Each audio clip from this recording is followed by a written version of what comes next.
வார்த்தைக்கு நாம கடந்து போவோம். இன்னைக்கு என்ன செய்தினா, இயேசு தந்த தீபம். தீபம்னா என்ன அப்படின்னு நான் ஃபர்ஸ்ட் சொல்றேன். விளக்குல திரி போட்ட பிறகு ஒரு வெளிச்சம் வரும் பாத்தீங்களா, அதுதான் தீபம். நல்லா புரிஞ்சுக்கோங்க. விளக்கு, திரி இருக்கு, இது ரெண்டும் நம்ம கண்ணுக்கு தெரியாது, வெளிச்சம் தான் தெரியும், அதுதான் தீபம். அப்ப இன்னைக்கு எத்தனை பேர் சொல்ல முடியும், இயேசு என் வாழ்க்கையை தீபமாய் வைத்திருக்கிறேன், நான் தீபமாய் இருக்கிறேன்? எத்தனை பேர் அப்படி சொல்ல முடியும்? இன்னைக்கு இயேசு தந்த தீபம். இப்ப தீபமா இருக்கிறோமா? இயேசு பத்த வச்சுட்டாருங்க தீபத்தை, நம்ம விளக்க பத்த வச்சுட்டாரு. ஓகேங்களா? நாம அந்த தீபமா இருக்கிறோமா? எழுங்க, நீதிமொழிகள் 20ஆம் அதிகாரம் 27வது வசனம். நீதிமொழிகள் 20ஆம் அதிகாரம் 27வது வசனம். மனுஷனுடைய ஆவி கர்த்தர் தந்த தீபமா இருக்கிறது. அப்ப இயேசு கொடுத்திருக்கிறது எப்படி இருக்கா? தீபமா இருக்கு. அப்ப உங்க வீட்டுல நீங்க இல்லைன்னா அந்த வீடே இருள். எல்லாரையும் தான் சொல்றேன். குடும்பத்துல, இப்ப குடும்பத்துல ஒவ்வொருத்தரும் இருளா இருக்கிறீங்களா, வெளிச்சமா இருக்கிறீங்களா? அப்ப இன்னைக்கு உங்க வீட்டுல வெளிச்சம் வந்திருக்குன்னா இயேசு தீபத்தை ஏற்றி வச்சிருக்கிறாருன்னு அர்த்தம். இன்னைக்கு வெளிச்சமா இருக்கிறீங்கன்னா இயேசு ஏற்றி வச்சிருக்காருன்னு அர்த்தம். இப்ப நாமளே தீபத்தை அணைச்சிடக்கூடாது. ஏற்றி வைக்கிறது அவர் வேலை. ஆஃப் பண்ணிட்டோம்னா முடிஞ்சு போச்சு. இன்னைக்கு நான் சொல்லுவேன், பெற்றோர்கள் தான் பிள்ளைகளுக்கு தீபம். பிள்ளைகள் தான் பெற்றோருடைய வாழ்க்கையில இனி வரப்போகும் நாட்கள்ல தீபம். இயேசு ஏற்றி வச்சிருக்கிறார், நாம அணைச்சிடக்கூடாது. சில பெற்றோர்கள் என்ன பண்றாங்க, பிள்ளை என்ற தீபத்தை அணைச்சிடறாங்க. சில பிள்ளைகள் என்ன பண்றாங்க, பெற்றோருடைய வாழ்க்கையில இருக்கிற தீபத்தை அணைச்சு இருளாக்கிறாங்க. சாலமோன் இதை சொல்றான் பாருங்க, மனுஷனுடைய ஆவி கர்த்தர் தந்த தீபம். அவன் எனக்கு ஆண்டவர் தீபம் கொடுத்திருக்கிறாரு என் வாழ்க்கையில சொல்றான். என் வாழ்க்கையில என்ன கொடுத்திருக்கிறாரு? ஒரு தீபத்தை கொடுத்திருக்கிறாரு. இதே சாலமோன் மறுபடியும் ஒரு விஷயத்த சொல்றாரு. பிரசங்கியின் புத்தகம், பிரசங்கி 2ஆம் அதிகாரம் 17வது வசனம். பிரசங்கி 2:17. போதும் போதும். இப்ப சார் என்ன சொல்றாரு பாருங்க, ஜீவனை வெறுத்தேன். இவனே ஏசிய வாழ்க்கையில தீபம் சொன்னவன், என் ஜீவனை, என் உயிரை நான் வெறுக்கிறேன்றான். இன்னைக்கு எத்தனை பேர் அப்படி சொல்லிட்டு இருக்கோம்? நாமளே தீபத்தை அணைச்சிட்டு இயேசு கிட்ட சொல்றது என்னன்னு, நான் என் ஜீவனையும் வெறுக்கிறேன், வாழ்க்கையே வெறுத்துட்டேங்க. எத்தனை பேர் சொல்லியிருக்கோம்? என் வாழ்க்கை வாழ்றதையே வெறுத்து போச்சுங்க, எனக்கு வாழ்க்கையை வெறுக்கிறதுக்கு நாம காரணமா இயேசு காரணமா? அது ரொம்ப முக்கியம். ஒரு புறம் தன்னுடைய வாழ்க்கையில இயேசு தந்த தீபம்னு சொல்றான், ஒரு பக்கம் இந்த வாழ்க்கையை நான் வெறுத்தேன். இதுல எதை எடுத்துக்கலாம்? மனநிலை மாறி இருக்கும் போல இருக்கு. கடவுள் பாதி, மிருகம் பாதி, மனநிலை மாறி இருக்கிறான். திடீர்னு இயேசு தந்த தீபம்னு சொல்றவன் திடீர்னு என்ன சொல்றான்? வாழ்க்கைய வெறுத்தேன், வாழ்க்கைய வெறுத்துட்டேன், இனி அந்த வார்த்தை வரக்கூடாது. அந்த வார்த்தை வந்ததுன்னா அப்போ இயேசு தந்த தீபத்தை நானே அணைக்கிறேன்னு அர்த்தம். கொஞ்சம் யோசிச்சு பாருங்க, ஒரு வீட்டுல கணவன் என்ற தீபம் இல்லைன்னா அந்த வீடு எப்படி இருக்கும்? மனைவி என்ற தீபம் இல்லைன்னா அந்த வீடு எப்படி இருக்கும்? பிள்ளைகள் என்ற தீபம் இல்லைன்னா அந்த வீடு எப்படி இருக்கும்? நாம அணைச்சிடக்கூடாது. இந்த வாழ்க்கையில இயேசு தந்த தீபம்.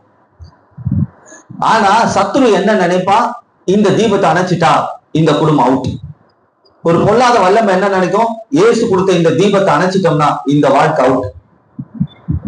பிள்ளைகளுக்கு படிப்புன்றது ஒரு தீபம், அந்த தீபத்தை அணைச்சிட்டோம்னா இவங்க ஃபியூச்சரே இருள்.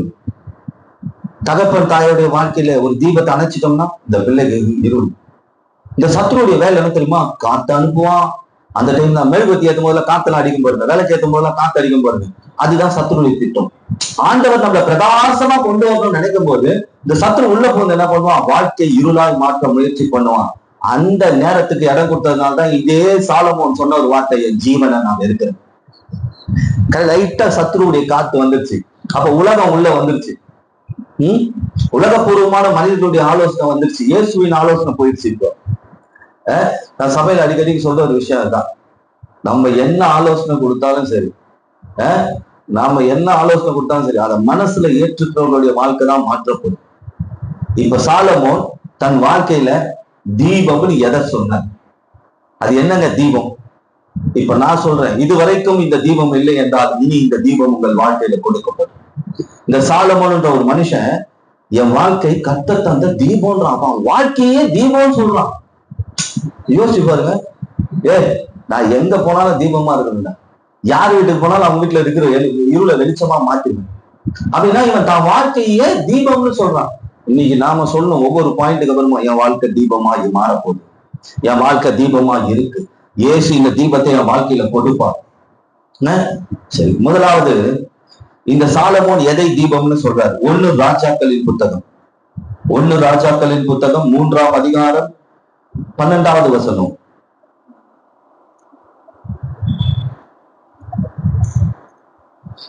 உன் வார்த்தைகளபடி செய்தேன், ஞானமும் உணர்வும் உள்ள இருதயத்தை உனக்கு தந்தேன், இதிலே உனக்கு சரியானவன் உன் முன் இருந்ததும் இல்லை, உனக்கு சரியானவன் உன் பின்பு இருந்ததும் இல்லை.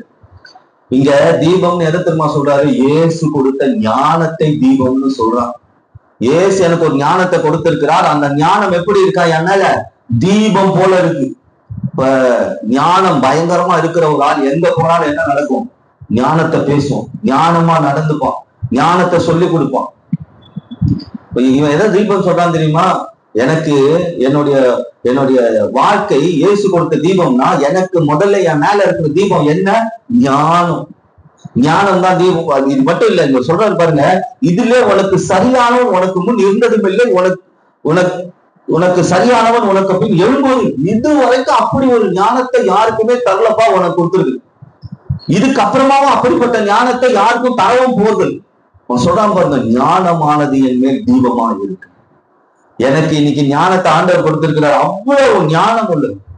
சொல்லுங்க, ஞானம் இருக்கிறவன் எங்க போனாலும் பொழிச்சுப்பான். கரெக்டா? பணம் இருக்கோ இது இருக்கோ இல்லையோ, நல்ல ஞானம், தெய்வீக ஞானம், உலக ஞானம் இல்லைங்க. நிறைய பேருக்கு வேலை ஞானம் இருக்கு, உலகப்பூர்வமா என்னென்னலாம் பண்றாங்க ஞானம் எல்லாம் இருக்கு. கிறிஸ்துவுக்குள்ள என்ன பண்ற ஞானம் இல்ல. ஆனா இந்த தெய்வீக ஞானத்தை இயேசு கொடுத்திருக்கிறாருன்னா, நீங்க எங்க போனாலும் உங்க வாழ்க்கை தீபமா இருக்கும். எங்க இருள் இருந்தாலும் அந்த இருளை உங்க ஞானம் வெளிச்சமா மாட்டோம். அததான் இந்த சாலமோன் சொல்றான், இந்த ஞானத்தை இயேசு என் தலைமையில வச்சிருக்கிறாரு. இதுதான் தீபம், நான் தான் விளக்கு, மேல ஒரு தீபம் எரியுது, அது ஞானம். இந்த ஞானம் எங்க இருந்தது தெரியுமா? உலகத்துல இருந்துதான் வராது, பரலோகத்துல இருந்து இயேசு கொடுக்கணும் இந்த ஞானத்தை. அப்ப மனுஷனுக்கு முதலாவது தீபம் என்ன? ஞானம். சொல்லுங்க, ஆண்டவரே இன்னைக்கு எனக்கு ஒரு பெரிய ஞானம் உண்டாகட்டும், எந்த சூழ்நிலையும் சமாளிக்கிற ஞானம் உண்டாகட்டும், படிக்கிற விஷயத்துல ஞானம் உண்டாகட்டும், வேலை செய்யற விஷயத்துல ஞானம் உண்டாகட்டும், குடும்பத்தை நடத்துற காரியத்துல ஞானம் உண்டாகட்டும். எல்லா விதமான சூழ்நிலையிலும் உமது ஞானம் என்னால இருக்கட்டும். அதுதான் என் வாழ்க்கையில தீபம். அப்ப முதலாவது தீபம் எது? ஞானம் ஒரு தீபம். அததான் இவன் சொல்றான், கர்த்தர் தந்த தீபம்னா முதலாவது தீபம் என்ன? ஞானம். ஒவ்வொரு மனுஷனுடைய வாழ்க்கையிலும் ஞானம் தான் இன்னும் பிரகாசிக்கும். இப்ப இயேசு கொடுக்கிற ஞானம் உங்கள் வாழ்க்கையில தீபமா இருக்கு. சரி, முதலாவது ஞானம். தீபம்னா என்ன? முதலாவது இயேசு தந்த தீபம்னா என்ன? ஞானம். ஞானம் இல்லைன்னா ஆகுமாங்க? கொஞ்சம் யோசிச்சு பாருங்க. குடும்பத்துல ஞானமா நடக்கலாம் என்ன பண்ண முடியும்? இப்ப ஞானமா நடக்கல, அம்மா ஞானமா நடக்கல, அப்பா ஞானமா நடக்கல அப்படின்னா என்ன நடக்கும்? எனக்கு தெரிஞ்ச என் குடும்பத்துல அப்படி ஒரு விஷயம் இருக்கு. ஒரு அம்மா ஞானமா நடக்காதனால இன்னைக்கு என்ன இல்ல, அந்த பிள்ளைகளை அவங்க ஞானமா நடத்த முடியல. அந்த பிள்ளைகளை அவங்களால என்ன பண்ண முடியல? ஞானமா நடத்த முடியல. இப்ப அந்த பிள்ளைகள் என்ன பண்ணுது? சொல்லி காட்டுது. அந்த அம்மா ஞானமா நடத்தல, அந்த அப்பா ஞானமா நடத்தல, அந்த அம்மா சுய ஞானத்தில் நடத்துறாங்க. அதனால வாழ்க்கை ஃபெயிலியர், பிள்ளையோட வாழ்க்கை ஃபெயிலியர். அதுக்கப்புறம் அம்மாவே என்ன பண்ணுது? எல்லாத்துக்கும் நீ தான் அம்மாவை திட்டிட்டு உட்காந்துருக்கு. அப்ப ஞானம் தேவை குடும்பம் நடத்த. எந்த ஞானம் தெரியுமா? உலக ஞானம் இல்ல, தெய்வீக ஞானம், இயேசுவின் ஞானம். ஆனா நான் சொல்றேன், இன்னைக்கு இந்த ஞானம் எனக்கு இல்லைன்னா என் வாழ்க்கையில ஆண்டவர் இந்த ஞானத்தை தந்து என்னை ஆசீர்வதிப்பார். இதுதான் என் வாழ்க்கையில இருக்கிற முதல் தீபம். நல்ல ஞாபகம் வச்சுக்கோங்க, இயேசு தந்த தீபம் எது? ஃபர்ஸ்ட் ஞானம். குடும்பத்தை நடத்த, குடும்பத்தை பராமரிக்க, வாழ்க்கையை நடத்த, இன்னும் எதிர்காலத்தை தீர்மானிக்க இயேசு தந்த தீபம் எது? ஞானம். இரண்டாவது நான் சொன்ன பாருங்க, 1 ராஜாக்கள் 3ஆம் அதிகாரம் 13வது வசனம். இதுவும் அன்றி நீ கேளாத ஐஸ்வர்யத்தையும் மகிமையும் உனக்கு தந்தேன். உன் நாட்களில் இருக்கிற ராஜாக்களில் ஒருவனும் உனக்கு சரியானவன் இல்லை. கேளாத ஐஸ்வர்யம். இரண்டாவது தீபம் என்ன தெரியுமா? ஐஸ்வர்யம் ஒரு தீபம். முதலாவது தீபம் என்ன? உங்க வாழ்க்கையில இது வேணுமா வேணாமா? ஞானம் வேணுமா? ஞானம் இருந்தா தானே குடும்பத்தை நடத்த முடியும். ஞானம் இருந்தாலும் சம்பாதிக்க முடியும். ஞானம் இருந்தா தானே பேச முடியும். ஞானம் என்பது ஒரு வீட்டுக்கு தீபம், ஒரு வாழ்க்கைக்கு தீபம். இரண்டாவது ஐஸ்வர்யம், பணம். ஆண்டவர் சொல்றாரு பாருங்க, நீ கேளாத ஐஸ்வர்யத்தை மகிமை உனக்கு தந்த. நீ கேட்டது. அன்னைக்கு நம்ம எப்படி கேட்டுட்டு இருக்கோம்? ஆண்டவரே இந்த மாசம் வீடு வாடகை கட்டணும், ஆண்டவரே இந்த மாசம் கரண்ட் பில்லு கட்டணும், ஆண்டவரே இந்த மாசம் மளிகை சாமான் பில்லு கட்டணும், பால் பில்லு கட்டணும், கேஸ் 1000 ரூபாய்க்கு தான். ஏய் எப்பா, நீ ஒரு லிமிட்ல கேட்டுட்டு இருக்க. நான் உனக்கு வச்சிருக்கிறது அன்லிமிட்டட். உனக்கு நான் வச்சிருக்கிறது என்ன? ஒரு எல்லைக்குள்ள இல்லப்பா, நீ அன்லிமிட்டட். நீ கையில என்ற அளவுக்கு கேட்கிற, நான் மிஷின்ல இருக்கிற அளவுக்கு தருவேன்னு சொல்ற. நீ கையில என்ற அளவுக்கு யோசிச்சுட்டு இருக்க. உன் யோசனை அப்படி இருக்குப்பா. உன் கையில என்ற அளவுக்கு யோசிச்சுட்டு இருக்க. பயங்கரமா ஒரு மூட்டையை கொண்டு வந்து போட்டா என்ன பண்ண? எந்த காலத்துக்கு எண்ணி முடிப்ப? நான் மிஷின்ல என்ற அளவுக்கு உனக்கு நான் தருவேன்னு சொல்றாரு. இதுதான் மனுஷனுடைய வாழ்க்கையில இரண்டாவது தீபம். முதல் தீபம் ஞானம். இந்த ஞானம் இருந்தாதாங்க இதையும் சமாளிக்க முடியும். மூட்டை ஆண்டவர் கொடுத்தாலும் என்ன பண்ண முடியும்? இந்த ஞானம் இருந்தாலும் இதை என்ன பண்ணலாம்? ஆண்டவருக்காக என்ன பண்ணலாம்? ஊழியத்துக்காக என்ன பண்ணலாம்? குடும்பத்துக்காக என்ன பண்ணலாம்? என் பிள்ளைக்காக என்ன பண்ணலாம்? வீட்டுக்காக என்ன பண்ணலாம் யோசிக்க முடியல. முதல் தீபம் ஞானம். முதல் தீபம். எத்தனை பேருக்கு ஞானம் வேணும்? ஆண்டவருக்கு கொஞ்சம் ஞானம் இருக்கு, நீங்க நிறைய ஞானம் கொடுங்க. நீங்க கொடுத்தா அது தெய்வீக ஞானம். நீங்க கொடுத்தா தெய்வீக ஞானம். யோசிச்சா அது நல்ல ஞானம் கிடையாது. இரண்டாவது ஐஸ்வர்யத்தை கொடுத்தாராம். அது எப்படி கொடுத்துருவோம்? உனக்கு உன் நாட்களில் இருக்கிற ராஜாக்களில் ஒருவனும் உனக்கு சரியானவன் இருப்பதில்லை சொல்றாரு பாருங்க. அப்படின்னா இப்படி எடுத்துக்கோங்க, என் குடும்பத்துல எனக்கு ஆண்டவர் கொடுக்க போற பணத்துக்கு நிகரா எவனுமே இருக்க முடியாது. ஆண்டவர் எனக்கு கையில என்ற அளவுக்கு இல்ல, மிஷின் வச்சு என்ற அளவுக்கு கொடுப்பாரு. இது மனுஷனுடைய வாழ்க்கையில இரண்டாவது தீபம். இந்த தீபமும் இல்லைன்னா வீடு எப்படி இருக்கும்? ஞானம் இல்லாத வீடு எப்படி இருக்கும்? இருளா இருக்கும். ஐஸ்வர்யம் இல்லாத வீடு எப்படி இருக்கும்? இருளா இருக்கும். அதுதான் இவன் சாலமோன் சொல்றான், இயேசு தந்த தீபம் என் வாழ்க்கைனா, முதலாவது ஞானம் என் வாழ்க்கையில தீபமா இருக்கு. இரண்டாவது ஐஸ்வர்யம். ரெண்டு காரியம் சொல்லியிருக்கேன், எது தீபம்னு. மூணாவது காரியம் சொன்னா கட்டாயமா சிரிப்பீங்க. இது தீபமா அப்படின்னு சொல்ற, அதுவும் தீபம் தான். அதெல்லாம் ஒப்பிட்டுதான் சொல்றான். இயேசு என் வாழ்க்கையை தீபமா வச்சிருக்கிறாரு. தீபத்தை தந்திருக்கிறாருன்னா ஞானத்தை தந்திருக்கிறார். இரண்டாவது யாராலையும் சம்பாதிக்க முடியாத அளவுக்கு ஐஸ்வர்யத்தை கொடுத்திருக்கிறார். இப்ப மூன்றாவது காரியத்தை நான் சொல்றேன், எது தீபம்னு சொல்றாருன்னு சொல்லி. 1 ராஜாக்கள் 4ஆம் அதிகாரம் 22வது வசனம்.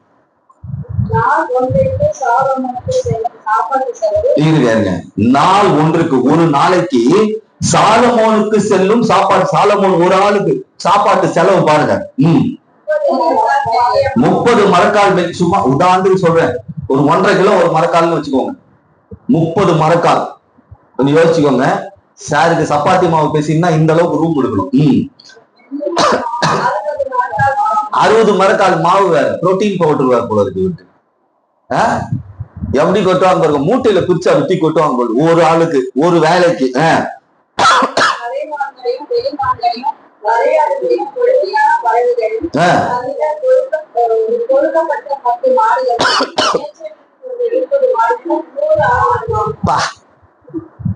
கொஞ்சம் யோசிச்சு பாருங்க, இவன் சாப்பாடு அந்த தெருமுனையில ஆரம்பிச்சு அந்த லாஸ்ட் வரைக்கும் இருக்கும் போற டேபிள்.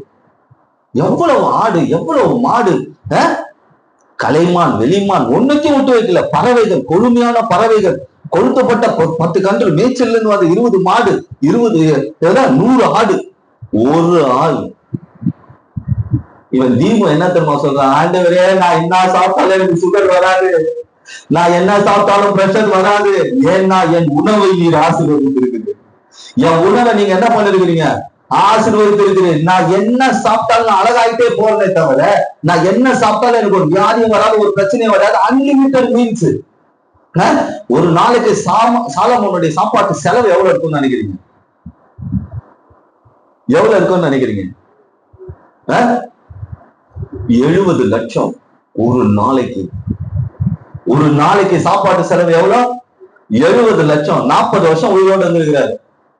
கொஞ்சம் யோசிச்சு பாருங்க, 40 வருஷம் உயிரோடு இருந்திருக்கிறார். இந்த 40 வருஷத்துல எவ்வளவு சாப்பாடு செலவாயிருக்கும்?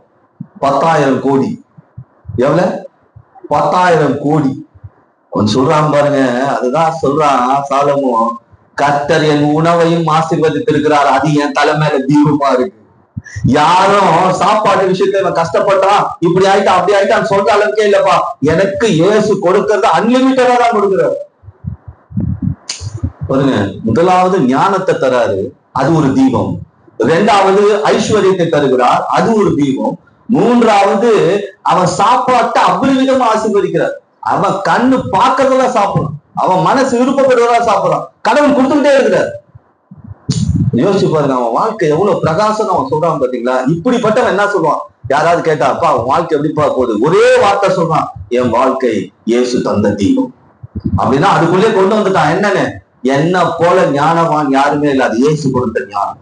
என்ன போல ஐஸ்வர்யவான் யாருமே இல்லை, அது இயேசு கொடுத்த ஐஸ்வர்யம். மூன்றாவது, என்ன போல சாப்பிட்டவன் யாரும் கிடையாது, ஏன்னா அது இயேசு கொடுத்த சாப்பாடு.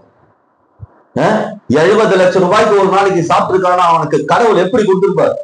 கண்ணில் பாக்குற, இன்னைக்கு நம்ம எல்லாம் பெரிய பெரிய இடத்துல கண்ணில் பார்க்க முடியும். அப்படி ஹோட்டல் பெரிய அந்த பக்கம் பெரிய ஹோட்டல் பக்கம் போகும்போது, பா இந்த ஹோட்டல்ல ஒரு பிரியாணி 1000 ரூபாய்ப்பா அப்படி சொல்லிட்டு போயிட்டே இருப்போம். நம்ம அப்படிலாம் கிடையாது. இங்க வெறும் 1000 ரூபாய் தான். என்ன கடவுள் கொண்டு போய் கொடுக்க போது 10,000 ரூபாய் ஒரு சாப்பாடு அப்படி கொடுப்பார் கடவுள். இதுதான் என் வாழ்க்கையின் தீபம். இன்னைக்கு சொல்லுங்க, ஆண்டவரின் வாழ்க்கையில ஞானம் எனும் தீபத்தை தருவான், ஐஸ்வர்யம் எனும் தீபத்தை தருவான், நல்ல சாப்பாடு. ஏன்னா உணவே மருந்துன்னு சொல்லிருக்கு. உணவே மருந்து. அது உங்களுக்கு என்ன உணவு பிடிக்குமோ அது அபரிவிதமா கத்த தருவான். கொஞ்சம் யோசிச்சு பாருங்க. சாலமோன் ஒரே லைன்ல சொன்னான், என் வாழ்க்கை இயேசு தந்த தீபம். இயேசு தந்த தீபம். இதான் சொன்னான். என்ன போல சாப்பிட்டவன் யாரு? என்ன போல வாழ்ந்தவன் யாரு? என்னை போல சம்பாதித்தவன் யார்? சாலமோன் சொன்னது.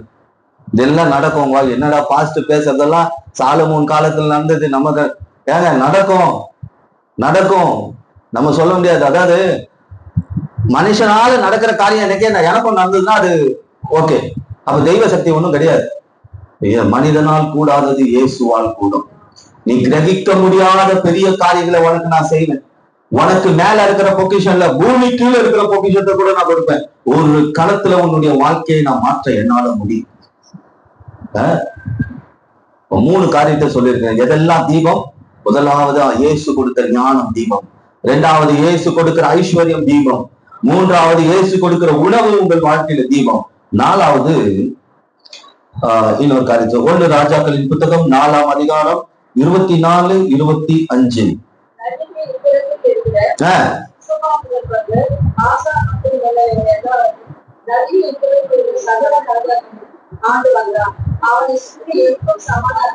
ரெண்டு காரியம் இங்க இருக்கு பாருங்க. இவன் ராஜாக்களை ஆண்டு வந்தான். ஆளுகிறது ஒரு தீபம். ஆண்டவர் உங்களை ஆளுகை செய்யற இடத்துல வைப்பார். ஆளுகை செய்யறவன் கீழே போய் வைக்க மாட்டார். இது வரைக்கும் நீங்க தொழிலாளியா இருந்தா இனிமே முதலாளியா மாறிடுவீங்க. இது வரைக்கும் உங்களை வேற ஏதோ ஒன்று ஆண்டு கொண்டு இருக்கு, வியாதி ஆண்டு கொண்டு இருக்கு, சாபம் ஆண்டு கொண்டு இருக்கு, தரித்திரம் ஆண்டு கொண்டு இருக்கு, பொல்லாத வல்லமைகள் ஆண்டு கொண்டு இருக்குன்னா இனிமேல் நீங்க இது ஆளுகை செய்வீங்க. இதுதான் தீபம். இதுதான் தீபம். அது மட்டும் இல்ல, அவனை சுற்றி எங்கும் சமாதானமா இருந்துதான். அவனை சுற்றி என்ன இருந்துதான்? சமாதானம். அவன் சொல்றான், இப்ப என் தலைமையில இருக்க தீபம் இருக்கு பாத்தீங்கன்னா, என் வாழ்க்கையில ஒரு தீபம் இருக்கு பாருங்க, அது சமாதானம் என்னும் தீபத்தை இயேசு கொடுத்திருக்கிறார். முதலாவது இயேசு எதை கொடுத்தா? ஞானம் என்னும் தீபத்தை கொடுத்தார். இரண்டாவது ஐஸ்வர்யம் என்னும் தீபத்தை கொடுத்தார். மூன்றாவது ஆதாரம் என்னும் தீபத்தை கொடுத்து, நாலாவது ஆளுகை என்ற தீபத்தை கொடுத்து சமாதானம் என்னும் தீபத்தை கொடுத்திருக்கிறார். அது கீழே இருக்கிற வசனங்கள் வாசி பாருங்களேன். சாலமுடைய நாளெல்லாம் இது சாலமோன் நாள். அதுக்கு மேல இருக்கிற நதிக்கு இப்புறம் இருக்கிற ஆண்டவன் தான். அடுத்தது சாலமோனுடைய நாட்கள் எல்லாம் தான் துவங்கி பெயர்சேபா மட்டும் யூதாவின் இஸ்ரவேல் திராட்சை செடி நிழலிலே சுகமாய் குடிக்கணும். அப்படின்னா திராட்சை செடி கீழே என்னங்க இருக்கு? அங்க போய் என்னங்க சுகமா இருக்க முடியும்? அத்தி மரத்து கீழையும் திராட்சை செடி கீழையும். ஒவ்வொரு மரம் ஒவ்வொரு சூழ்நிலையை காட்டுகிறது. ஒவ்வொரு மரம் ஒவ்வொரு சூழ்நிலையை காட்டுகிறது. பாருங்க, மாதுளம் செடி கீழே போய் உட்காந்தா பயந்து போயிருக்கிறான்னு அர்த்தம். சவுல் போய் மாதுளம் பழம் செடி கீழே உட்கார்ந்தான். மாதுளம் செடி எதை காமிக்கிறது? பைபிள்லாம் பயத்தின் கீழே வாழ்வதை காண்பிக்கிறது. சூழ செடி கீழே போய் உட்கார்ந்தான் ஒருத்தன். ஓடி போய் கடவுளை விட்டு ஓடி போய் சூரிய செடிக்கையில விடமா உட்கார்ந்தான். அது ஆவிக்குரிய சோர்வுன்னு அர்த்தம், சோர்ந்து போயிருக்கிறான்னு அர்த்தம். பைபிள்ல ஒவ்வொரு மரமும் ஒவ்வொன்னா காட்டுது.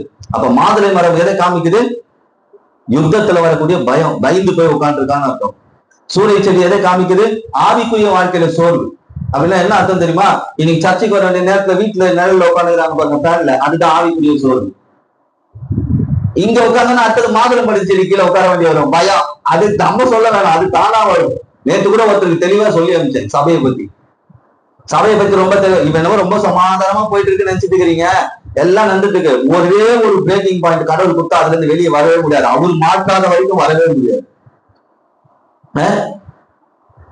ஒருத்தர் போன் பண்ணி கேட்கிறாங்க, நாளைக்கு திருவிருந்து இருக்காங்க, எந்த அளவுக்கு விசுவாசி பாருங்க, 8 வருஷம் விசுவாசி. போன் பண்ணி நாளைக்கு திருவிந்தா இல்ல அடுத்த வாரம் திருவிந்தா, சூப்பர்ல, எந்த அளவுக்கு இருக்கிறாங்க பாருங்க, ஆவிக்குரிய சோர்வு. அப்ப மாதுளை மரத்துக்குள்ள உட்கார்ந்தா யுத்தத்தை பார்த்து பயம், வாழ்க்கையை பார்த்து பயம், வரக்கூடிய சத்துருவை பார்த்து பயம். அதே போல இந்த சூரிய செடிக்குள்ள உட்கார்ந்தா ஆவிக்குரிய சோர்வு. ஆராதிக்கணுமா, செபிக்கணுமா, சர்ச்சுக்கு போகணுமா, தூங்கலாமே, கறி குழம்பு வைக்கணுமே, மீன் மார்க்கெட்டு போகணுமே, இப்படியே ஆவிக்குரிய சோர்வு. ஆமணக்கு செடிக்குள்ள உட்கார்ந்தா எரிச்சல்னு அர்த்தம். ஒரு ஆமணக்கு செடிக்குள்ள போய் உட்கார்ந்தான், பைபிள்ல எரிச்சலாயிட்டான். திராட்சை செடியும் இந்த அத்தி மரமும் எதை காண்பிக்குதுன்னா சமாதானமான வாழ்க்கையை காண்பிக்கும். நான் சொல்றேன், சாலமோன் சொன்னா என் வாழ்க்கை தீபமா இருக்குன்னா அதுக்கு காரணம் என் வாழ்க்கையில இருக்கிற தீபம் எது? சமாதானம். இனி நீங்க சமாதானமா வாழ்வீங்க. சொல்லணும் தீபம்னா என்ன? இயேசு கொடுக்கிற தீபம்னா முதல்ல என்ன? ஞானம். குடும்பத்தை நடத்த, வாழ்க்கையை நடத்த, எதிர்காலத்தை நடத்த, இனி வரப்போகும் நாட்களை நடத்த ஞானம். 2வது சாலமோனுக்கு ஐஸ்வர்யம் எனும் தீபத்தை கொடுத்தார்.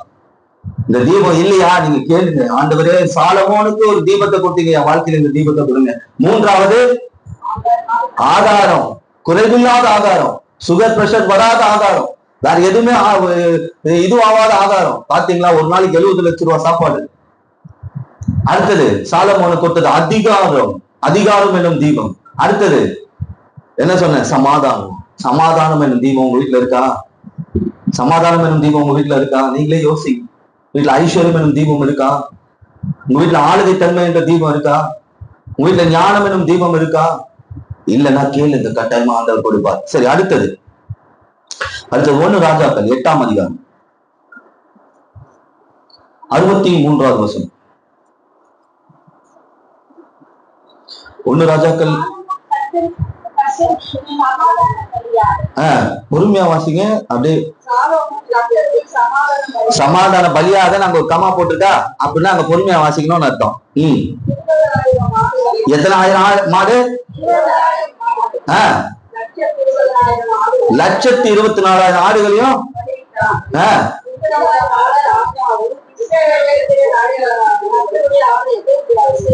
சொல்றான் பாருங்க. எது தெரியுமா என் வாழ்க்கையில தீபமா இருக்கு? கர்த்தருக்கு கொடுக்குறோம் பாருங்க, அது என் வாழ்க்கையில தீபமா இருக்குது. நம்மளால முடியுமா? இவ்வளவு ஆடு இருந்தா இதை நம்ம என்ன பண்ணுவோம்? ஃபார்ம் வச்சு இதை அப்படியே டபுள் ட்ரிபிள் ஆகிட்டே போவோம். எத்தனை மாடா பாருங்க. கர்த்தருக்கு சமாதானம். 24,000 மாடு, 1,24,000 ஆடு பலி செலுத்துறான், கர்த்தருக்கு கொடுக்குறான். வெட்டின ஆட்டு ரத்தத்தையும் மாட்டு ரத்தத்தையும் அப்படியே ஆள் மாதிரி ஓடி இருக்கும் போது பாருங்க, கர்த்தர் என்னை இப்படியே ஆசீர்வதிச்சிருக்கிறார், எனக்கு ஞானத்தை தந்திருக்கிறார், செல்வத்தை தந்திருக்கிறார், எனக்கு உணவை தந்திருக்கிறார், என் வாழ்க்கையில ஆளுகை தன்மை தந்திருக்கிறார், சமாதானத்தை தந்திருக்கிறார். அடுத்தது பாருங்க, இயேசுவுக்கு கொடுக்கிற அளவுக்கு எனக்கு பிரயாசத்தை கொடுத்திருக்கிறார். அதுதான் என் வாழ்க்கையில தீபமா இருக்கு. அதுதான் என் வாழ்க்கையில தீபமா இருக்கு. இன்னைக்கு நாம இப்படி இருக்கிறோமா? இயேசுவுக்காக உற்சாகமா கொடுக்கக்கூடிய நிலைமையில இருக்கிறோமா? 2 விதம் இருக்கு. காணிக்கை என்பது ஒரு விதம், தசம பாகம் என்பது ஒரு விதம். பைபிள்ல இது ரொம்ப தெளிவா சொல்லப்பட்டிருக்கும். தசம பாகம்னா என்ன அப்படின்னா, என் வருமானத்துல என் கையில ஒரு 50,000 ரூபாய் கடவுள் கொடுத்து சோதிக்கிறான்னு வச்சுக்கோங்க, அதுல 10ல் ஒரு பங்கு முதல்ல எடுத்து வச்சிடணும். கடவுள் அதை பார்ப்பாரு. அது அப்பதான் அது 1 லட்சம் ரூபாய் மாறும். 50,000 ரூபாய் கொடுக்கும் போதே இவன் காணிக்கை கொடுக்க மாட்டான், தசம பாகம் கொடுக்க மாட்டான். இவனுக்கு 1 லட்சம் ரூபாய் கொடுத்து என்ன பிரயோஜனம் இருக்கு? வேணா 4 கடன் எக்ஸ்ட்ரா தருவோம், அவ்வளவுதான். வேணா 4 கடன் எக்ஸ்ட்ரா. நான் சொல்றேன், என்னோட நிலைமையில நான் ஊழியத்தை ஆரம்பிக்கும் போது வெறும் ஒரு 5-6 லட்ச ரூபாய்க்கு மேல கடன். இன்னும் இப்ப எஜுகேஷன் லோன் கடன் இருக்குன்னு வச்சுக்கோங்க. அப்ப ஆனா கடவுள் அந்த கடன் எல்லாம் எப்படி யாரை கொண்டு வந்து எப்படியோ என்ன பண்ணாருன்னா அடைச்சார். எவ்வளவு பெரிய சூழ்நிலைகள், எவ்வளவு பேர் உதவி பண்ணாங்க அந்த நேரத்துல. ஏன் தெரியுமா? ஒரே ஒரு விஷயம், எனக்கு கஷ்டம், நான் போய் ஒரு இடத்துல தங்கி பாடம் எடுக்கிறேன், ப்ரொஃபஸரா வேலை செய்யறேன், வீட்டுக்கு வர முடியாது. ஒரு நாளைக்கு போனோம்னா ஒரு 500 ரூபாய் 1000 ரூபாய் காணிக்க கொடுக்குறாங்கன்னா 1000 ரூபாய் வருதுன்னு வச்சுக்கோங்க, 300 ரூபாய் எடுத்து ஃபர்ஸ்ட் வச்சுட்டு தான் அந்த வீட்டுல அந்த காசை கொடுப்பேன். அந்த 300 ரூபாய் கூட எப்ப தெரியுமா கொடுப்பேன்? அந்த மீதி இருக்கிற காசை கூட வீட்டுல எப்ப தெரியுமா கொடுப்பேன்? செலவு கொடுப்பேன். முதல்ல போய் நான் சபையில அந்த 300 ரூபாவை செலுத்திட்டு வந்த பிறகுதான் அந்த காசை எடுப்பேன். அந்த காசை எடுப்பேன். இன்னும் கூட எனக்கு ஊழியத்துக்கு யாராவது ஒரு உற்சாகமா கொடுக்கும்போது நான் ஜெபம் பண்ணுவேன். சில டைம்ல காணிக்க பெட்டில காணிக்க எடுக்கும்போது ஜெபம் பண்ணுவேன், இது யாருக்கு என்ன பண்ணலாம். ஏதாவது ஒருத்தர் சாட்சி சொன்னாரு பாருங்க, எத்தனை பேருக்கு தெரியும் 2 பிள்ளைங்களை படிக்க வச்சேன்னு சொல்லி. அப்ப அன்னைக்கு நிலைமை ரொம்ப நல்லா இருந்தது. ஆனா ஹாஸ்பிட்டலுக்கு போயிட்டு வந்ததுல முடியல. அங்க இருந்து ஒருத்தர் சொன்னார், ஞாபகம் இருக்கா அவங்களுக்கு சாட்சி? யாருக்குமே தெரியாது 2 வருஷம் அந்த பிள்ளைய நான் படிக்க வச்சேன்னு சொல்லி, ஒரு நல்ல ஸ்கூல்ல படிக்க வச்சு எல்லாமே வாங்கி கொடுத்து இந்த பிள்ளை ஸ்டேட்ல வந்தது ரேங்க்ல. பாருங்க, ரொம்ப ஒரு பிசிக்கலி சேலஞ்சா இருந்தது. எக்ஸாம் எழுதுற நேரத்துல 10th எக்ஸாம் எழுதுற நேரத்துல ஒரு 2 மாசம் முன்னாடி பாத்ரூம்ல விழுந்து முட்டி தனியா போயிடுச்சு. 2 மாசம் ஸ்கூலுக்கு போகாததுலே ஸ்கூல் செகண்ட். இந்த வருஷம் ஸ்டேட் ரேங்க் எதிர்பார்க்கறாங்க +2ல. மாஸ்டர் இந்த வாட்டி ஸ்டேட்ல வந்துருவோம் பாஸ்டர் ரேங்க்ல அப்படின்னு. பாருங்க, ஒரு இவ்வளவு கூட இருக்காது வீடு. ஒன்னே ஒண்ணு சொல்லிச்சுல, நீங்க கர்த்தருடைய காணிக்கையில இருந்து எனக்கு கொடுத்துருக்கிறீங்க, நான் ஜெயிச்சா இயேசு ஜெயிச்சதுக்கு சமம். இன்னைக்கு எத்தனை பேர் கொடுக்கறதுல தீபமா இருக்கிறீங்க? கடவுளுக்கு தெரியுங்க எவ்வளவு வருமானம் வருதுன்னு கடவுளுக்கு தெரியும், எவ்வளவு நாம செலவு பண்றோம்னு கடவுளுக்கு தெரியும். சாலமோனுடைய காரியம் கடவுளுக்கு தெரியாதா? 1,20,000 ஆடுகளை வெட்டி இருக்கிறானா, அவனுக்கு 12 லட்சம் ஆடுகள் வந்திருக்கணும். 12 லட்சம் ஆடு அவன்கிட்ட இருந்திருக்கணும்.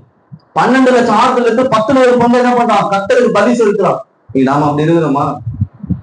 கர்த்தருக்கு கரெக்டா கொடுக்குறோமா? ஆண்டவருக்கு தெளிவா போகுது. நம்ம வீட்டுக்குள்ள நடக்கிற விஷயம் நமக்குள்ள கடவுளுக்கு எல்லாம் தெரியுங்க.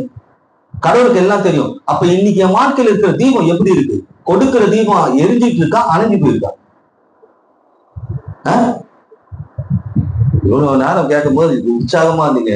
இந்த சத்தியம் வரும்போது என்னடா இது நம்ம தப்பு பண்றோமோ? ஆனா இன்னைக்கு மாத்திக்கும். நான் எதுக்கு நான் இதை சொல்றேன்னா, நான் கடவுளை பட்டினி போட முடியுமா? கடவுள் என் ஞானத்தை குறைத்தான், கடவுள் என் ஐஸ்வர்யத்தை குறைத்தான், கடவுள் என் உணவை குறைத்தான், கடவுள் என் ஆளுகை தன்மையை குறைத்தான், கடவுள் என் சமாதானத்தை குறைத்தான். என்ன நடக்கும்? அவர் அப்படி செய்ய மாட்டார். ஆனா சோதிச்சு வைப்பாரு, உன் மகனே, தாயை போல நான் உன்னை நடத்தினேன், தகப்பனை போல சுமந்தேன். ஆனா தாய் தகப்பனுக்கு நான் ஒரு சத்தியம், ஒரு பாசம் சொன்னது நான் இந்த சர்ச்சில் சொன்னேன். இந்த காணிக்கை பெட்டி என்பது இயேசுவின் வயிறு. இதை கொண்டு என்ன பண்ணிட்டு இருக்கார்? பல பிள்ளைகளுடைய பசியை அவர் ஆட்டிக் கொண்டு இருக்கிறார். பல காரியங்கள், ஊழியத்துக்கான காரியங்கள், வரக்கூடிய ஊழியக்காரர்களுக்கான உணவு, அந்த மாதிரி காரியங்களை செய்துட்டு இருக்கார். அதை நான் பட்னி போட்டேன்னா, என் தாயை நான் பட்னி போட்டா என்ன சம்பவிக்குமோ அதுதான் எதிர்ப்போம். அந்த ரகசியத்தை சாலமோன் அறிந்திருக்கும். எனக்கு இயேசு 12 லட்சம் ஆடை கொடுத்திருக்கிறாரு, நான் 1,20,000 ஆடை கொடுக்கறதுல தவறே கிடையாது. ஒரு பெரிய ராஜா, பெரிய ஞானி, பெரிய செல்வந்தர், அவன் யோசிக்கலாம்ல, நான் ஏங்க தரணும் கடவுளுக்கு? நான் சொல்றான், தருவதுதான் என் தலையின் மேல் தீபமா இருக்கு. இன்னைக்கு எத்தனை பேர் அப்படி இருக்கிறோம்? வருமானத்துல என் பங்கு, இயேசுவின் பங்கை நான் சரியா எடுத்து வைக்கிறேன்னா, அப்படின்னா இயேசுவை பட்னி போடுறேன்னு அர்த்தம். சரி, எத்தனை காரியம் சொல்லி இருக்கிறேன். எதெல்லாம் தீபம்? இயேசு எனக்கு கொடுத்த ஞானம் தீபம், இயேசு எனக்கு கொடுத்த ஐஸ்வர்யம் தீபம், இயேசு எனக்கு கொடுத்த உணவு தீபம், இயேசு எனக்கு கொடுத்த ஆளுகை தன்மை தீபம், இயேசு எனக்கு கொடுத்திருக்கிற சமாதானம் தீபம், இயேசு எனக்கு கொடுத்த நான் கொடுக்கிறேன் பாருங்க இயேசுக்கு, அது எனக்கு தீபம். அடுத்தது சொல்றேன் பாருங்க. அடுத்தது சாலமோனுடைய வாழ்க்கையில தீபம் எதை சொல்றான்? கடைசி 3 பாயிண்ட் கொஞ்சம் கஷ்டமா இருக்கும் கேட்கறதுக்கு உங்களுக்கு, இருந்தாலும் பரவாயில்ல, ஏன்னா தீபம் அணையாம பாத்துக்கிடுமே. சரி, எடுத்துக்கொள்வோம். 1 ராஜாக்கள் 7ஆம் அதிகாரம் 1 வசனம். சாலமோன் தன் அரண்மனை முழுவதையும் கட்டி முடிக்க 13 வருஷம் சென்றது. அதே 1 ராஜாக்கள் 6ஆம் அதிகாரம் 38வது வசனம். 13ஆம் வருஷம் 8ஆம் மாதத்திலே அந்த ஆலயம் முழுவதும் சகல சட்டதிட்டத்தின் பொழுது ஒரு பங்கு குறையாக கட்டி சேர்ந்தது. அவர்களை கட்டி முடிக்க 7 வருஷம் சென்றது. மொத்தம் 13 + 7 எவ்வளவு ஆச்சு? 20 வருஷம் பில்டிங் கட்டியிருக்கான். பார்த்து பார்த்து பார்த்து பார்த்து பாருங்க, சர்ச்சையும் கட்டி இருக்கிறான், வீட்டையும் அரண்மனையும் கட்டி இருக்கிறான். ஒரு பயங்கரமான ஞானி, பயங்கரமான செல்வந்தன், பயங்கரமா சாப்பிடக்கூடிய சமையல் ரூமே 1 கிலோமீட்டர். இவ்வளத்தையும் சமைக்கணும்னா சமையல் ரூம் எவ்வளவு பெருசு இருக்கணும் ஒரு வேலைக்கு? இது ஒரு பக்கம். ஒரு பக்கம் சமாதானமான ஒரு வாழ்க்கை. கர்த்தருக்கு 1,20,000 ஆடு கொடுக்குறாங்கன்னா எவ்வளவு ஆடுகளை கட்டி வைக்கிற அளவுக்கு அவனுக்கு இடம் இருந்திருக்கணும். யோசிச்சு பாருங்க. இந்த பில்டிங்கை கட்டுறானா, அவன் சொல்றான் என் வாழ்க்கையில 40 வருஷத்துல 20 வருஷம் இயேசுவுக்கு ஆலயத்தை கட்டுவதிலும் எனக்கு அரண்மனை கட்டுவதிலும் நான் செலவு பண்ணிருக்கேன், அதாவது நேரத்தை செலவு பண்ணிருக்கேன். அப்ப எவ்வளவு டிசைன் பண்ணிருப்பான், எவ்வளவு ஆர்கிடெக்ட் வேலை பார்த்திருப்பான், எவ்வளவு லைட் செட்டிங் பண்ணிருப்பான், எந்த விதமான பாதைகளை அமைச்சிருப்பான், எவ்வளவு தோட்டங்களை உண்டு பண்ணிருப்பான். அவன் சொல்றான் நான் கட்டினம் பாருங்க அரண்மனை, நான் கட்டிடம் இருக்கு பாருங்க, அது என் தலையில தீபமா இருக்கு, இயேசு கொடுத்த தீபம். நான் சொல்றேன் வீடு இல்லாதவங்க வீடு கட்டுவீங்க, அது இயேசு கொடுத்த தீபம். கட்டுவீங்களா கட்ட மாட்டீங்களா? இப்ப எதெல்லாம் இயேசு எனக்கு கொடுத்த தீபம்? ஞானம் இயேசு கொடுத்த தீபம், ஐஸ்வர்யம் இயேசு கொடுத்த தீபம், அடுத்தது என்னுடைய உணவு இயேசு கொடுத்த தீபம், எனக்கு கொடுத்திருக்கிற அதிகாரம் இயேசு கொடுத்த தீபம், அதுபோல எனக்கு கொடுத்திருக்கிற சமாதானம் இயேசு கொடுத்த தீபம், நான் கர்த்தருக்காக கொடுக்கிற அளவுக்கு என்ன கர்த்தர் வச்சிருக்கிறார் பாருங்க, அது எனக்கு இயேசு கொடுத்த தீபம். நான் கட்ட போற கட்டிடம் இருக்கு பாருங்க, வீடு இருக்கு பாருங்க, அது இயேசு கொடுக்கிற தீபம். சரி, அடுத்தது 1 ராஜாக்கள் 4ஆம் அதிகாரம். நான் சுருக்கமா சொல்லிட்டு போயிட்டே இருக்கேன். 1 ராஜாக்கள் 4ஆம் அதிகாரம் 32வது வசனம். அவன் 3000 நீதிமொழிகளை சொன்னான், அவருடைய பாட்டுக்கள் 1050. 1005 3000 நீதிமொழி. அப்படின்னா என்ன அர்த்தம்? ஒரு 3000 பேருக்காக நீங்க போய் கடவுளுடைய வார்த்தையை சொல்லணும், சொன்னதை எழுதிய வைக்கணும், சாட்சியா சொல்றோமா?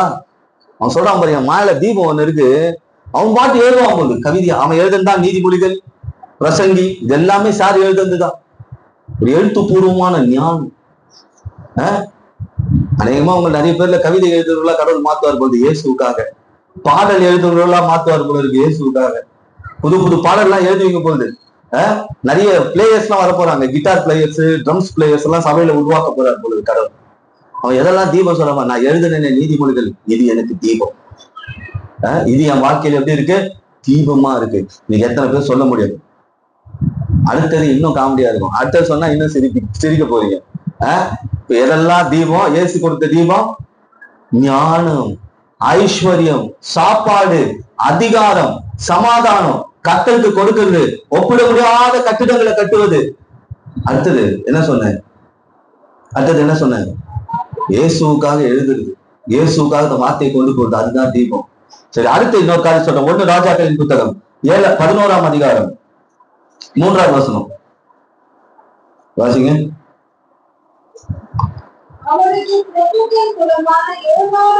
எத்தனை மறுமணியாட்டி? 700 மணியாட்டிகளும் 300 மறுமணியாட்டிகளும் இருந்தார்கள். போதும். இப்ப பாருங்க, யோசிச்சு பாருங்க, 700 மனைவி 300 வாழ்க்கைய வாழ்ந்துருக்கு. வாழ்க்கை என்ன பண்ணிருக்கான்? இதுக்குன்னு இந்த லேண்ட்ல போயிடாதீங்க. அப்படின்னா என்னன்னா சம்பூர்ணமான வாழ்க்கையை வாழ்ந்திருக்கான்னு சொல்றேன். அவன் எதை தீபம் சொன்னான்னு தெரியுமா? என் வாழ்க்கையில அந்த காலத்துல அதெல்லாம் சர்வசாதாரணம். மொத்தம் 1000 ஒரு காலையிலேயே உண்டு பண்ணிருப்பான் போது, எலெக்ஷன்ல அவனே நின்று அவனே ஜெயிச்சிருவான் போது, மொத்த ஓட்டம் வந்துருக்கு. 1000 கொண்டாட்டிங்க, 1 2. அப்ப எவ்வளவு குழந்தைங்க இருக்கும், எவ்வளவு அபார்ட்மெண்ட் கட்டியிருப்பான், எவ்வளவு வீடு கட்டியிருப்பான். இதே இப்படி நம்ம எடுத்துக்கூடாது. ஆண்டவர் 1000 வந்து 2 3 வச்சுக்கலாம், அப்படி அந்த கதைலாம் கிடையாது. இது எதை காமிக்குன்னா வாழ்க்கையை சம்பூர்ணமா வாழ்ந்திருக்கிறான். ஒரு குடும்பத்தை வச்சே சமாளிக்க முடியல, ஒரு குடும்பத்தையே சமாளிக்க முடியல. 1000 குடும்பம்னா கொஞ்சம் யோசிச்சு பாருங்க.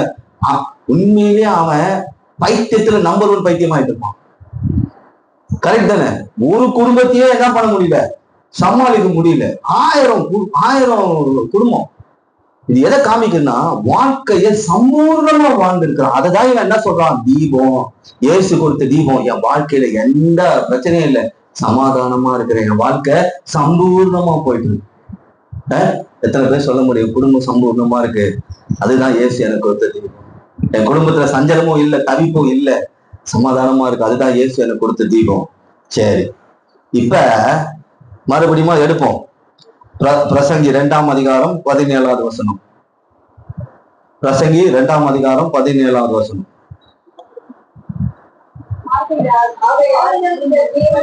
போதும். இப்ப சொல்றாரு எதெல்லாம் வெறுத்து, இப்ப லிஸ்ட் அவுட் பண்ணுவோமா? எதெல்லாம் வெறுத்தாருன்னு? என் ஞானத்தை நான் வெறுத்தேன், என் ஐஸ்வர்யத்தை நான் வெறுத்தேன், என்னுடைய சமாதானத்தை நான் வெறுத்தேன், என்னுடைய சாப்பாட்டை நான் வெறுத்தேன், என் அதிகாரத்தை நான் வெறுத்தேன். அதுக்கப்புறம் என்ன சொன்னேன்? அதிகாரம், சமாதானம். அடுத்தது கர்த்தருக்கு கொடுக்கிற பலியை நான் வெறுத்தேன். அடுத்தது நான் எழுதின பாட்டு, நீதிமொழிகள், நான் சொன்ன ஊழியத்தை நான் வெறுத்தேன். அதே போல கட்டிடம், நான் கட்டின கட்டிடம், பார்த்து போய் கட்டின கட்டிடம், அது எல்லாத்தையும் நான் வெறுத்தேன். என் வாழ்க்கையை நான் வெறுத்தேன். அததான் இப்ப சொல்றான், என் ஜீவனை நான் வெறுத்தேன். ஏன் இப்படி சொன்னான் தெரியுமா? ஏன் இப்படி சொன்னா? இப்ப இன்னைக்கு ஆண்டவர் உங்களுக்கு இதெல்லாம் கொடுத்திருக்கிறாரா? இல்லாததை கொடுக்க போறாரா? கொடுக்க போறாரு. கொடுப்பாரா? கொடுக்க மாட்டாரு. ஆனா இப்ப இவன் சொல்றான், நான் வெறுத்தேன். வெறுக்கிற அளவுக்கு என்ன பண்ணான் தெரியுமா? கடவுள் இது எல்லாத்தையும் நமக்கு கொடுக்குறார். நமக்கும் பணத்தை கொடுக்கிறார், ஞானத்தை கொடுக்கிறார், அறிவை கொடுக்கிறார், ஆளுகை தன்மையை கொடுக்கிறார், சமாதானத்தை கொடுக்கிறார். ஆனா அதை நம்ம வச்சிருக்கிறோமா? அதை வச்சிருக்கிறோமா இல்லையா? கடவுள் பெரிய பெரிய பொக்கிஷத்தை தான் கொடுக்கிறார். சமாதானம் கடையில கிடைக்காது, பெரிய பொக்கிஷம். தேவ ஐஸ்வர்யம் பெரிய பொக்கிஷம், ஞானம் பெரிய பொக்கிஷம். இதெல்லாம் கொடுக்கிறாரு. இதெல்லாம் நம்ம வச்சிருக்கிறோமா? இதெல்லாம் வெறுத்தன்னு சொல்ற காரணம் தெரியுமா? ஆண்டவர் எதை செய்யக்கூடாது சொன்னாலும் அதை செஞ்சுட்டான். இன்னைக்கு ஆண்டவர் எல்லாத்தையும் எனக்கு கொடுத்திருக்கிறாரு. ஆனா அவர் செய்யக்கூடாதுன்னு சொன்ன காரியத்தை நான் செஞ்சுட்டா இது எல்லாவற்றையும் நான் இழந்து போவேன். அப்படி என்ன காரியம் செய்தா தெரியுமா? ஆண்டவர் சொன்னாரு, நான் அடைச்சா நீ திறக்காதப்பான்னாரு. திறந்துட்டான் ஃபர்ஸ்ட். இப்ப ஒரு பெரிய புளிய புடிச்சு கூண்டு உள்ள அடைச்சு, எப்பா அடைச்சு வச்சிருக்கேன், யாராவது திறந்துகிட்டு விட்டுறாதீங்க, விட்டீங்கன்னா வேட்டையாடுதான். அந்த வேலையை பாக்குறான். எடுப்ப 1 ராஜாக்கள் 10ஆம் அதிகாரம். இவன் சகலத்தையும் இழந்து போக காரணம் என்ன? 1 ராஜாக்கள் 10ஆம் அதிகாரம் 28, 29.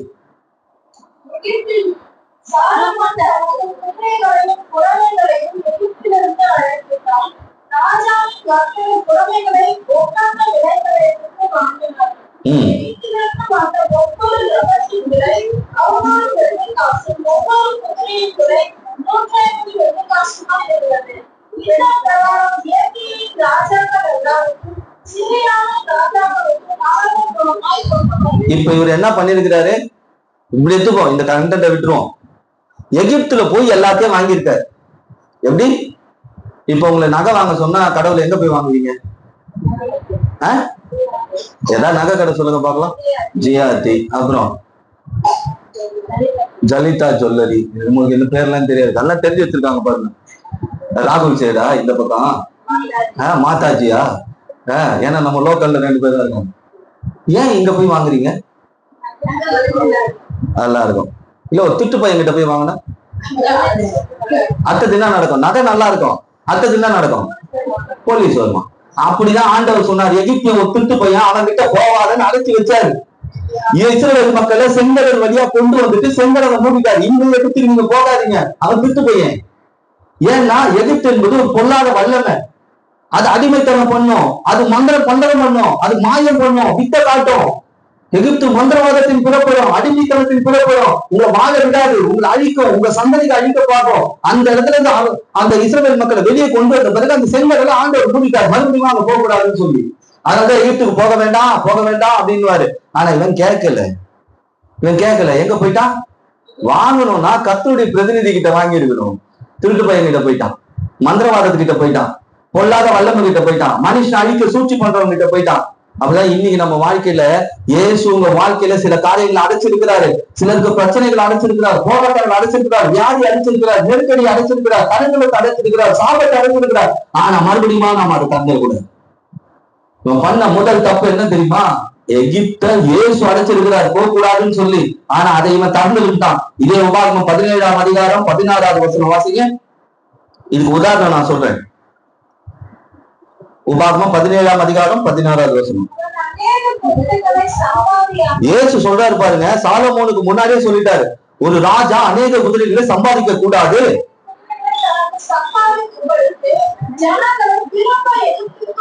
பாத்தீங்களா? மறுபடியும் எகிப்துக்கு போக கூடாது. அந்த வழிக்கு திருப்பி போகாதீங்கன்னு ஆண்டவர் சொன்னாரு. எகிப்துக்கு போகாதீங்க, அங்க இருக்கிறவெல்லாம் உன் வாழ்க்கையில இருந்து நான் வேணாம்னு ஒதுக்குனது. அதுக்கிட்ட நீ மறுபடியும் நான் சொல்லுவேன், காலில் நம்ம தெரியாம சாணி மிதிச்சுக்கிட்டா ஆண்டவர் கழுவி விட்டுருவார். சாணி மிதிக்கத்தையும் வாழ்க்கைய வச்சுக்கிட்டா என்ன பண்ண முடியும்? போயிட்டான் என்று கர்த்தர் உங்களுக்கு சொல்லுகிறார். எகிப்துக்கு போவேனான்னு ஒரு கட்டளை கொடுத்த பிறகு இந்த ராஜா என்ன பண்றான்? அங்க இருந்துதானே இந்த ஜனங்கள்லாம் அடிமையா இருந்து வந்தாங்க. 430 வருஷம் ரொம்ப படாத படுத்து மறுபடியுமா அதுக்குள்ள போயிட்டாங்க. ஆண்டவர் சில நேரத்துல உங்களுக்கு எச்சரிப்பார். மறுபடியுமா நாம் தவறு செய்துகிட்டே போறோம்னா அந்த தவறுல நமக்கு மன்னிப்பு வராது. அது நம்ம கிட்ட இருக்கிற தீபத்தை எடுத்துட்டு போயிடு, இருளாக்கிடும். சாலமோன் எல்லாத்தையும் இழந்து போனான். அதற்கு முதல் காரணம் கர்த்தர் அடைத்தது. இவன் என்ன பண்ணிட்டான்? திறந்துட்டான், வல்லமைகளை திறந்துட்டான். இப்ப ஆண்டவர் ஒரு ஆவியை பிடிச்சி, இந்த சினிமாலாம் பாப்பீங்களா, சினிமால காட்டுறதுலாம் பாதி உண்மைதான், பாதி விஷயங்கள் அவங்க ஆராய்ச்சி பண்ணியா எடுக்கிறாங்க போய். அது நான் 2-3 அந்த டைரக்டர்ஸ் பிஹைண்ட் த சீன்ல பேசும்போது இந்த மாதிரி ஒரு கிராமம் இருந்தது, இங்க இப்படிப்பட்ட காரியங்கள் நடந்தது அப்படின்னு சொல்லி சில காரியங்கள் அதெல்லாம் பேசி இந்த கேட்டேன். இப்ப இந்த சினிமா எல்லாம் காட்டுவாங்க, ஒரு ஆவியை பிடிச்சி ஒரு ஜாடியில போட்டு இந்த கடல்ல போட்டுருக்கேன்னு. அதெல்லாம் பாத்துருக்கீங்களா? அதை போய் நம்மளே ஓபன் பண்ணி விட்டா என்ன ஆகும்? மறுபடியும் வெளியே வந்து என்ன பண்ணோம்? எங்கேயும் அடிக்கிறேன்னு திருப்பி பூந்து விளையாடும் நம்மள. அப்படிதான் எகிப்துக்கு போனா, எகிப்துல இருந்து போன போது என்ன பண்ணாரு? அங்கிருந்து சில சில மறுமணி ஆட்டிகள்லாம் தள்ளி வந்துட்டாரு. எகிப்தின் அழகான பெண்கள் எல்லாம் வந்துட்டாங்க. இவன் தான் ரொம்ப ஞானியாச்சு, அழகா வேற இருப்பான், பணக்காரன் வேற, ஒரு பயங்கர சமாதானம், சண்டையே கிடையாது. சாலமோன் வந்தாளுங்களே சும்மா இருப்பாளுங்களா? கொஞ்சம் யோசிச்சு பாருங்க. எகிப்தியை அழிச்சிட்டு வந்திருக்காங்க இஸ்ரவேல் மக்கள். எல்லா தலைப்புலையும் செத்து போயிருக்கு. எல்லாம் அந்த ஒரு வீட்டுல சாவியின் சத்தம் கேட்குது. சங்கார தூதல் பயங்கரமா இது பண்ணி இஸ்ரவேல் மக்களை வெளியே கொண்டு. அந்த மனசுல எவ்வளவு வஞ்சம் இருந்திருக்கும் ஒவ்வொரு பெண்களுடைய இருதயத்துல. இவனுடைய சார்ந்த ஜனங்கள் தான் என் நாட்டையே சின்ன பின்னமாக்கிட்டு வெளியே வந்தவங்க. எந்த வஞ்சத்தோடு உள்ள வந்திருப்பாங்க? எல்லாம் திட்டிட்டு வந்துட்டான். எந்த கேட்டை ஓபன் பண்ணக்கூடாதுன்னு சொன்னாரோ அந்த கேட்டை ஓபன் பண்ணாங்கன்னு விலை கணிய ஆரம்பிச்சிருச்சு கொஞ்சம் கொஞ்சமா. இப்ப இங்க ஒரு விலை கேட்டி வச்சிருக்கோம், ஃபேன்லாம் ஆஃப் பண்ணிட்டு கதவுலாம் மூடுங்கப்பா, அப்பதான் வெளிச்சம் நல்லா இருக்குன்றோம். ஒரு கதவியா திறக்கும்போது முதல்ல விலை காட ஆரம்பிக்கும். முதல்ல ஒரு காரியம், எகிப்தின் வல்லமைகள் அதை திறந்து விட்டான். ரெண்டாவது என்ன பண்ண தெரியுமா? 1 ராஜாக்கள் 11ஆம் அதிகாரம் 4வது வசனம். சாலமோன் வயது சென்ற போது அவனுடைய மனைவிகள் அவன் இருதயத்தை அந்நிய தேவர்களை பின்பற்றும்படி சாய பண்ணினார்கள். அதனால் அவனுடைய இருதயம் அவன் தகப்பனாகிய தாவீதின் இருதயத்தை போல தன் தேவனாகிய கர்த்தரோட உத்தமமாய் இருக்கவில்லை. ஞானமாய் வாழ்ந்தவன், செல்வமாய் வாழ்ந்தவன், சம்பூர்ணமாய் சாப்பிட்டவன், சம்பூர்ணமாய் ஆளுகை செய்தவன், நீதிமொழிகளை எழுதினவன், பில்டிங்க கட்டினவன், கர்த்தருக்காக உற்சாகமாய் கொடுத்தவன். இப்ப இருதயம் என்ன ஆச்சான்? Take diversion. நல்ல வழியில போறவன் இப்ப புதகுழி இருக்கிற வழியா போக ஆரம்பிச்சுட்டான். அங்க வந்தவங்க நான் சொன்னேன் இல்லையா, எகிப்துல இருந்து வந்தாங்க பெண்கள் சொல்லி, அவங்க என்ன பண்ணாங்க? கொஞ்சம் கொஞ்சமா இவனை டைவர்ட் பண்ண ஆரம்பிச்சுட்டாங்க. எறும்பூர கல்லும் தேயுமே, அது போல் சாலமோன் தேய ஆரம்பிச்சுட்டாரு. விலை காட ஆரம்பிச்சிருச்சு. இருதயத்தை கர்த்தரை விட்டு திருப்ப ஆரம்பிச்சுட்டான். தலை மேல தீபம் சொன்னவன் இப்ப அந்த தீபத்தை அணைக்கும் வழியை திறந்து வைக்கிறான். அதே ஆண்டவர் சொல்றாரு பாருங்க. அதே உடனே ஆண்டவர் பாக்குறாரு, இப்பா இவன் வாழ்க்கை மேல இருக்கிற தீபம் அணைய போகுது, இவன் ஐஸ்வர்யம் அணைய போகுது, இவன் ஆளுகை அணைய போகுது, இவன் ஞானம் அணைய போகுது, இவன் சாப்பிட்ட சாப்பாடு எல்லாம் அணைய போகுது. அவர் ஆண்டவர் எச்சரிக்கிறார் பாருங்க. அதே 11ஆம் அதிகாரம் 9வது வசனத்துல தரிசனமாகி 2 விசை தரிசனமாகி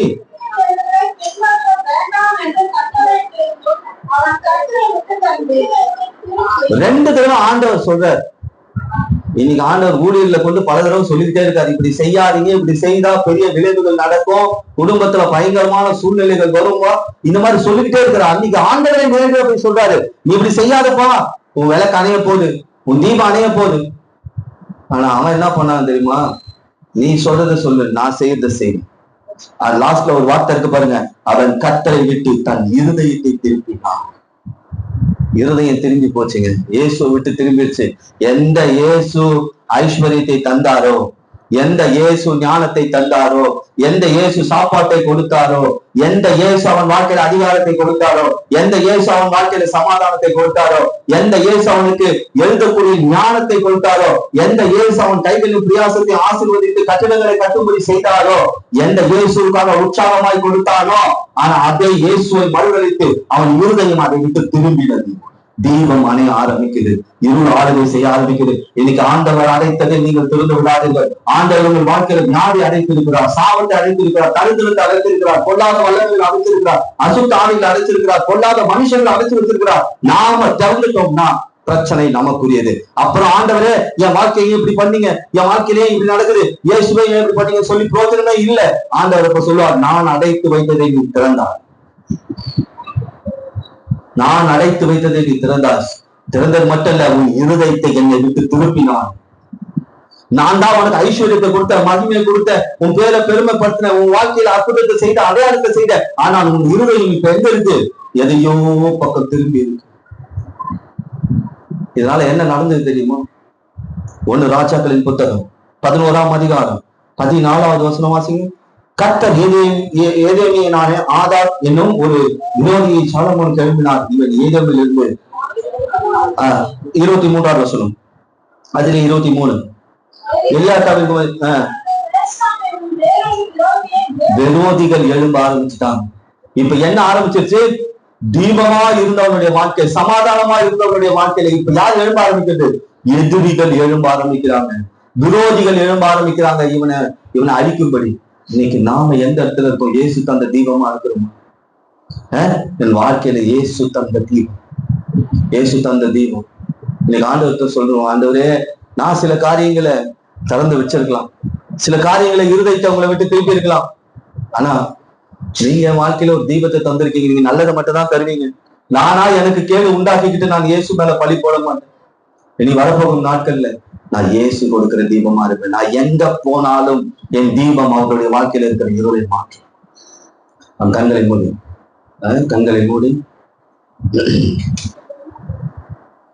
மூடி செபித்து திருப்பதிக்கு நேராக சொல்லுவோம்.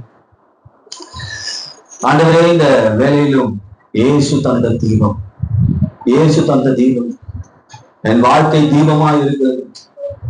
வந்திருக்கிற விசுவாச பிள்ளைகளுடைய ஒவ்வொரு வாழ்க்கையிலும் ஞானம் தீபமா இருக்கட்டும். குடும்பத்தை எப்படி நடத்த வேண்டும், வாழ்க்கை எப்படி நடத்த வேண்டும், வேலையில எப்படி நடந்து கொள்ள வேண்டும், அது ஒரு ஞானம் தீபமா இருக்கட்டும். ஐஸ்வர்யம் ஒவ்வொரு குடும்பத்திற்கும் தீபமா இருக்கட்டும். ஐஸ்வர்யத்துல குறைவுபட்டவர்களுடைய வாழ்க்கையில இது இயேசுவே தீபமா இருக்கு. உங்கள் ஐஸ்வர்யத்தை பரிபூர்ணப்படுத்துவார் என்று ஆசீர்வதிக்கும். சாப்பாட்டு தேவைக்காக, உணவு தேவைக்காக அல்லாடி கொண்டிருக்கிற பிள்ளைகள், சாலமோனுடைய வாழ்க்கையில கர்த்தர் எனக்கு கொடுத்த உணவு என் வாழ்க்கையில தீபமா இருக்குது என்று சொன்னது போல ஆண்டவரே, இந்த பிள்ளைகளுடைய பூமிக்குரிய தேவைகள் சந்திக்கப்படட்டும். அதிகாரம், சாலமோனுடைய அதிகாரம் அவருடைய வாழ்க்கையில தீபமாக இருந்தது. ஆண்டவரே, அதிகாரம் மற்ற நிலையில் இருப்பார்களானால் இனி அதிகாரிகளை போல வாழ்வீர்கள் என்று இயேசுவின் நாமத்தில் ஆசீர்வதிக்கிற சமாதானம் இயேசு கொடுத்த தீபம் என்று பார்த்தோம். ஒவ்வொரு குடும்பத்திலும் இந்த சமாதானத்தை, உலகம் கொடுக்கிற சமாதானம் அல்ல, என்னுடைய சமாதானத்தையே உங்களுக்கு தந்திருக்கிறேன் என்று சொன்ன இயேசு அது தீபமாய் வைத்திருக்கிறது. அதே போல இயேசுக்காக கொடுக்கக்கூடிய இடத்துல ஒரு தீபம். நான் திருச்சபையில அநேக ஜனங்கள் இருந்தாலும் நான் தீபமா இருக்கும்போது இயேசுக்கு சரியாய் காணிக்கை கொடுப்பேன். என் வருமானத்திலிருந்து 10ல் ஒரு பங்கை நான் சரியாக கொடுப்பேன். ஒரு தீர்மானத்தோடு வாழ்பவர்கள் ஒரு தீபம். அதே போல உங்கள் கைகளின் கட்டிடங்கள், என் பிரயாசத்தினால் நான் கட்டிடங்களை கட்டுவேன், இயேசுவின் ஆலயத்தை கட்டுவேன், எனக்கான வீட்டை கட்டுவேன். அது என் வாழ்க்கையில இயேசு கொடுக்கிற தீபம். அதே போல் இயேசுவின் வார்த்தைகளை மற்றவர்களை கொண்டு போய் சேர்ப்பேன். இப்படியாய் வாழ்ந்த சாலமோன், குடும்ப வாழ்க்கையிலும் ஒரு பரிபூர்ணத்தை பார்த்த சாலமோன் தன் தீபத்தை இழந்து போனான். காரணம், இயேசு அடைத்ததை திறந்தான். எகிப்தின் வல்லமைகள், பழைய வாழ்க்கைகள், கொள்ளாத கிரியைகளை திறந்தான். இருதயத்தை வழுவி போக பண்ணினார்கள். இயேசுவை விட்டு தன் இருதயத்தை திருப்பினான். சத்துருக்கள் எழுப்பி விட்டார்கள். இந்த நிலைமை எங்களுக்குரியது அல்ல ஆண்டவரே. நீர் எங்கள் வாழ்க்கையில கொடுத்த தீபமாய் இருக்கட்டும். நீரே எங்கள் வாழ்க்கையில இந்த தீபத்திற்கு ஆதாரமாய் இருந்து எங்களை நடத்துவீரா. வந்திருக்கிற ஒவ்வொரு பிள்ளைகளுடைய வாழ்க்கையிலும் இயேசு தந்த தீபம் பிரகாசிக்கட்டும் என்று ஆசீர்வதிக்கிறோம். கர்த்தர் பெரிய காரியம் செய்யும். இயேசுவின் நாமத்தை ஜெபித்து பிள்ளைகளை ஆசீர்வதிக்கிறோம். நாம் திருப்பதிக்கு நேரம் சொல்லுவோம்.